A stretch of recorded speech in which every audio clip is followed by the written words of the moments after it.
শীতের দুপুরে মিষ্টি রোদ গায়ে মেখে ছোট্ট বাগানটায় বসে একটা কবিতার বই পড়ছিল শ্রেয়া। হঠাৎ পেছন থেকে এসে জড়িয়ে ধরল পুপু। আরে, নিশ্চয়ই কোনো ভালো খবর।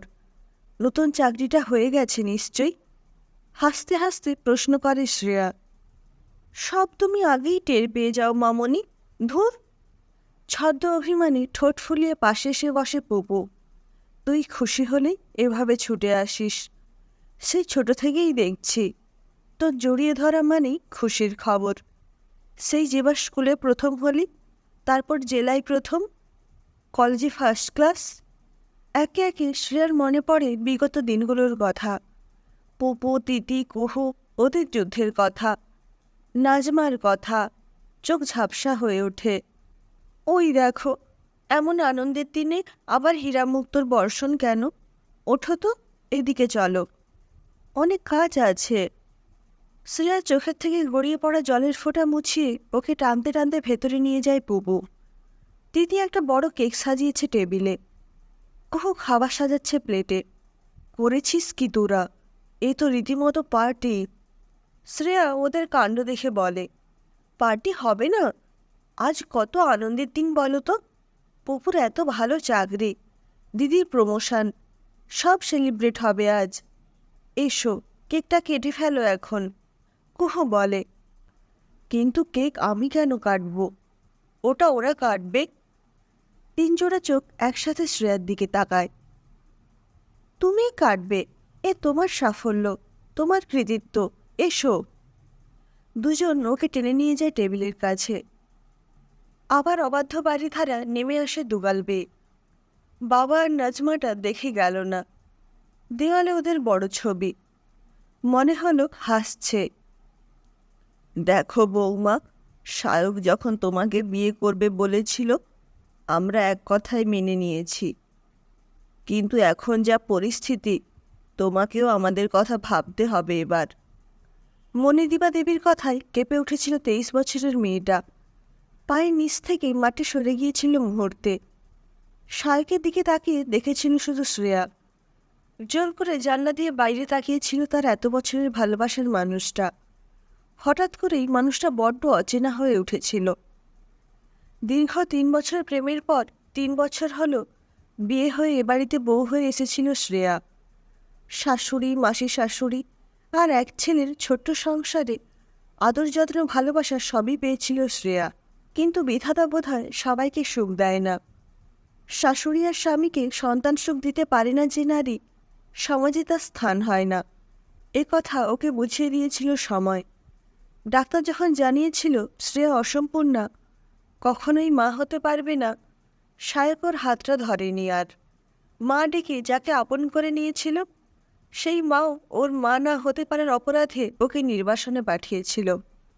আর মায়ের ইচ্ছেকে বৈধতা দিতে সারা জীবনের জন্য যে হাত ধরেছিল, সে ওর হাতে ধরিয়েছিল কোর্টের কাগজ। 6 বছরের সম্পর্ক শেষ হয়েছিল একটা কাগজের সইয়ের মধ্যস্থতায়। মাসি শাশুড়ির ইন্ধনও ছিল কিছুটা। সব টাকা দিতে চেয়েছিল, নেয়নি শ্রেয়া। বাবার ছোট্ট বাড়িটা আর মায়ের গহনা কটাই ছিল ওর সম্বল।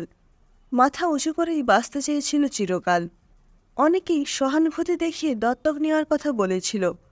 অনেকে ওকে কেস লড়তেও বলেছিল। ওর কানে লেগেছিল মণিদীপা দেবীর কথাগুলো।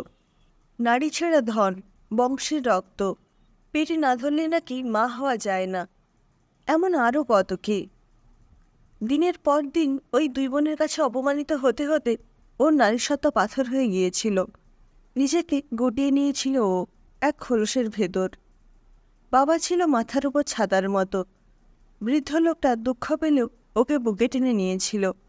ওকে বুঝিয়েছিল জন্ম দিলেই শুধু মা হওয়া যায় না। যশোদার গল্প নতুন করে শুনিয়েছিল। নাজমা যখন পুপু আর দিদিকে নিয়ে কাজে আসতো, ওরাও গল্প শুনত বুড়ো দাদুর কাছে বসে। দিদি তখন 4 বছর আর পুপু 1.5 বছর। দুই মেয়ের মা হওয়ার অপরাধে নাজমার কপালে রোজ জুটত মার। পেট ভরে খেতে পেত না বাচ্চা দুটো। এ বাড়িতে এলে ভালো মন্দ খেতে পেত শিশু দুটো। এমনি এক শীতের রাতে কাঁদতে কাঁদতে এসেছিল নাজমা ঘুমন্ত পুপুকে নিয়ে। ওর বর আমজাদ পুপু আর তিতিকে বিক্রি করে দিতে চাইছে মাত্র 10,000 টাকায়। পেছন পেছন এসেছিল আমজান। শয়তানের নতুন রূপ সেদিন দেখেছিল শ্রেয়া। জন্মদাতা পিতা সন্তানকে পণ্য বানিয়ে ব্যবসায় নেমেছিল, আর এক অসম্পূর্ণ নারী বাধ্য হয়েছিল সেদিন বাচ্চা দুটোকে বাঁচাতে। 15,000 টাকায় আমজাদকে ফেরত পাঠালেও শ্রেয়া জানত ও আবার আসবে, টাকার দরকার হলেই আসবে। অনেক বুঝিয়ে নাজমাকেও নিয়ে গিয়েছিল থানায়। সন্তান সম্ভবা নাজমা অনাগত সন্তানের কথা ভেবে আর বাকি দুজনের মুখ চেয়ে আমজাদের নামে রিপোর্ট করেছিল সেদিন। কেস মিটতেই ঝামেলা এড়াতে নাজমা ও ওর সন্তানদের নিয়ে বাবার সাথে শ্রেয়া চলে এসেছিল গ্রামের বাড়ি।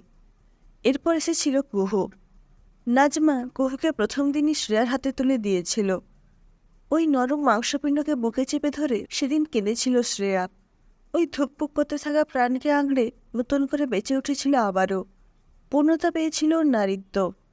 আজ শ্রেয়া 3 সফল সন্তানের মামনি। ওর 3 মেয়ে নিজের পায়ে দাঁড়িয়েছে। সমাজ আর ওর দিকে আঙুল তোলে না। শ্রেয়া একটা এনজিওর সাথে কাজ করে পথ শিশুদের ওপর। শিশুদের জামা কাপড়, খাবার, শিক্ষা এসব দেয় ওর সংস্থা। বৃদ্ধ বৃদ্ধাদের পুনর্বাসনের ব্যবস্থাও করেছে ওরা।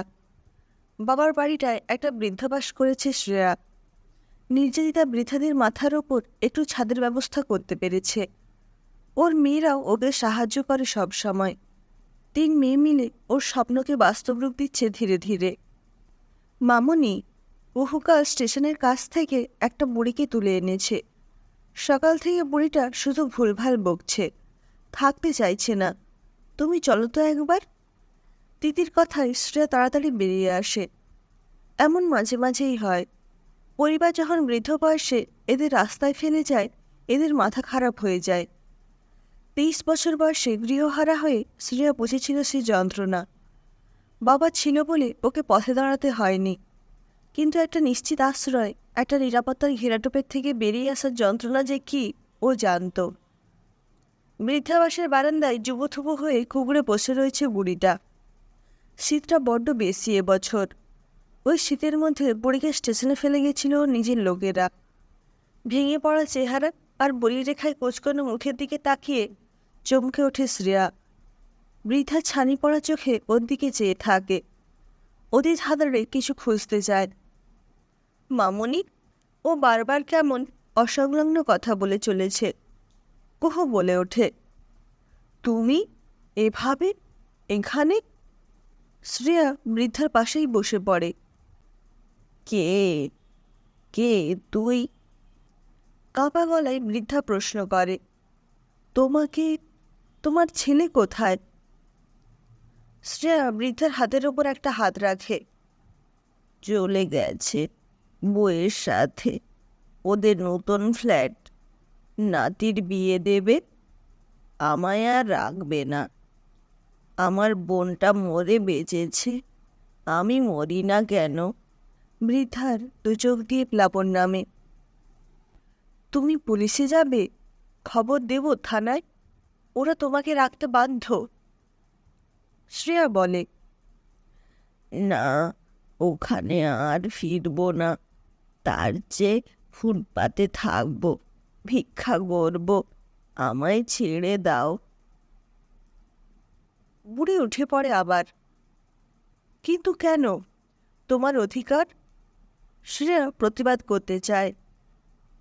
এসব আমার পাপের ফল। ঘরের লক্ষ্মীকে ঘরছাড়া করেছিলাম। বুড়ি যেন এক ঘোরের মধ্যে বিড়বিড় করে। এখন থেকে আমাদের এখানে থাকবে তাহলে?